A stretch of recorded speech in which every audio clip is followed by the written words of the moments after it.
Follow-up's a really important part of the sales process that a lot of people don't do due to fear. I'm going to show you in this video 5-stage process for how you can follow up with people with great authority, convert more deals that are in that mid-stage of the pipeline and increase your revenue. I wouldn't say a lot of people get this wrong, more that they don't do it at all. That's because people are scared of coming across as pushy, as salesy. This is actually a very, very delicate balance to get right between gently nudging and reminding and being in the right place at the right time and being a pain in the backside and sort of nagging and chasing people that you're selling to on your timeline. That's the key thing to remember with follow-up.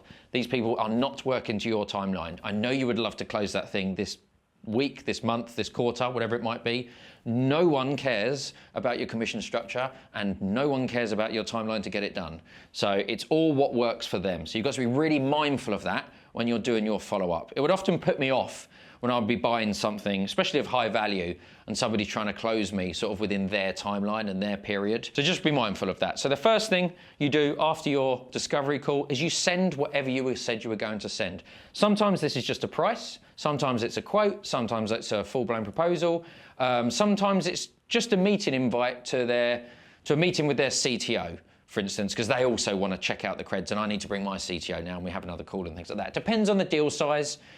Depends on the complexity of the deal as well, and obviously on what it is you're selling as to whether you do that. But broadly, send the thing you're going to send and do it as quick as possible, always within 24 hours.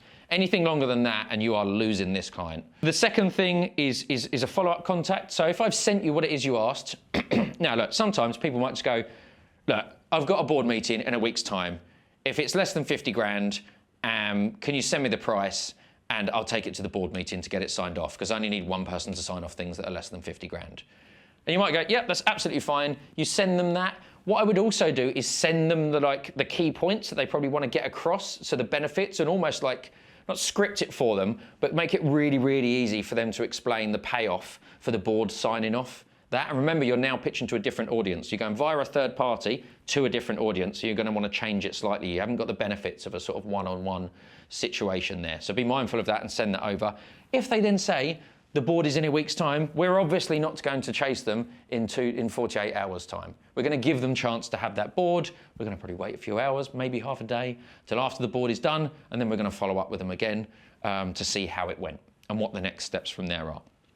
But if we haven't got that situation and it's just a normal sale and you haven't really spoken about what the timelines for the next steps, then you're going to want to follow up within 48 hours.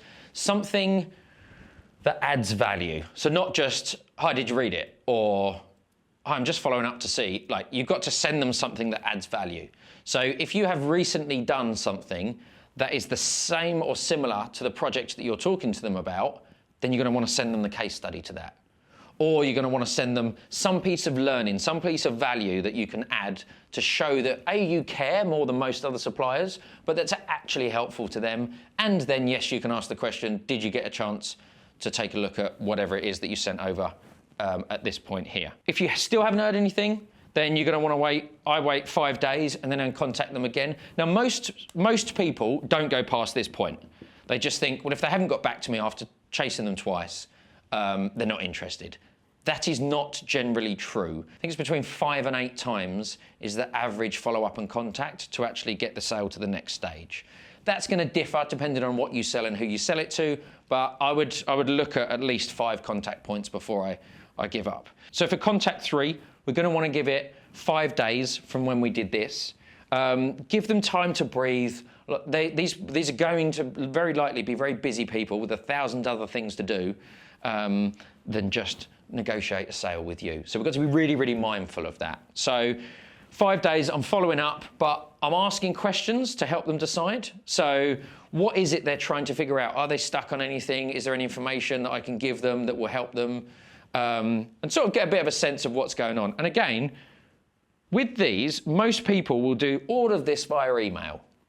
Now, you can do that, but it's probably the slowest possible way of doing it. So you want to really, quite quickly if you can. I see so many people moving to WhatsApp nowadays. If the deal's usually like, nah, actually I've seen an 800K deal decided over WhatsApp. So a lot of people are getting the client's sort of number after, and some people will dictate this. They'll be like, look, I want to do this quickly. So do you. It's much easier. All I need is the price. Just WhatsApp it to me. Do what they ask. You want to make their lives as frictionless as possible. Like, disregard your sort of internal process and complete that yourself. Do not try and force them through it if they've asked you to go down another route, like just text me the price via WhatsApp. Then, if you still haven't heard, after 10 days, I'm going to do a bit more of a direct check-in now. Look, are you guys interested in this? Something I read once, which has a really, really high response rate, but a lot of people, especially British people, get very uncomfortable with saying it, is just sending a one-line email that says, have you completely given up on this, on us working on this together? It usually adds a little bit of shock, and they're like, no, I haven't given up. I was just XYZ happened, or sorry, I've been out for 4 days. Whatever it might be. There's usually another excuse, but it's enough to trigger them to be re-engaged again in what can be sort of quite a jovial way as well. 3 weeks out, if I've had nothing from this for like 3 weeks and I've done all this chasing, they're probably not interested. So this is where we'd do like a professional closeout. So you've got to remember your tone needs to be kind and nice throughout this entire process. There is nothing more annoying than a salesperson being pushy and demanding responses, demanding anything throughout this entire process because they want it to fit into their timeline. You've really got to make sure and remember that you're fitting into their timeline. So at this 3-week mark, I just do a professional closeout. It sounds like this isn't the right time. We'll keep your details, and you could either send them to the link to sign up to your newsletter, or invite them to a webinar or a masterclass or whatever it might be. But that's how I'd probably do that at a professional closeout at that stage. So you've got to stay useful throughout this whole process. I like to do this manually myself. There are a bunch of automated and AI tools that you can use to get this done, but it feels too early in the sales stage to be using that, unless you're selling something for a low price, high transactional volume. But normally in services businesses, you're not doing that. So that's follow-up. That's how you can increase the conversion rate from discovery calls by following up properly. If you're able to implement this in your business, you're going to make sure a lot more deals stay in the pipeline. You're going to get higher close rates. So it's really something that I would look at implementing as soon as possible if you can. Now, the next logical step from here is to close them out. So in the next video, that's what we're going to be looking at.